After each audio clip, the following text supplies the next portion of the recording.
កំហើដែលកំពុងវិលនាំដួងចិត្តដែលកំពុងងងឹតសៅបន្ទប់នៅដដែលតែប្រែមចាស់ចិត្ត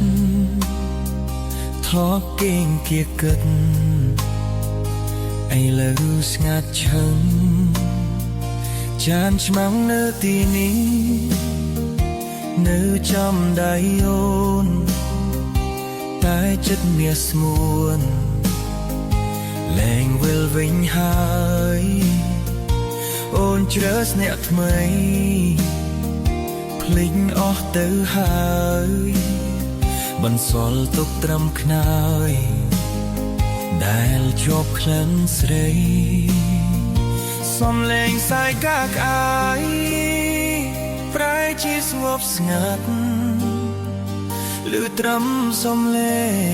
ងលួចត្រហូយំបន្ទប់ជួលមួយមី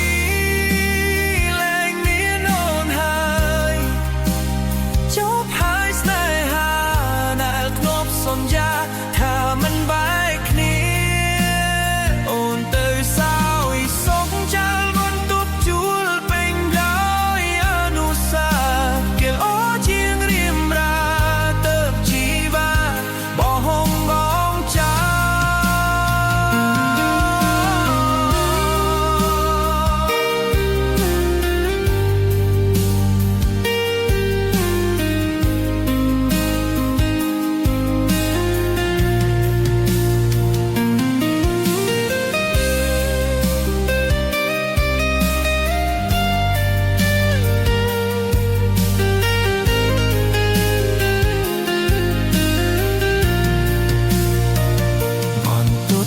ចងអៀត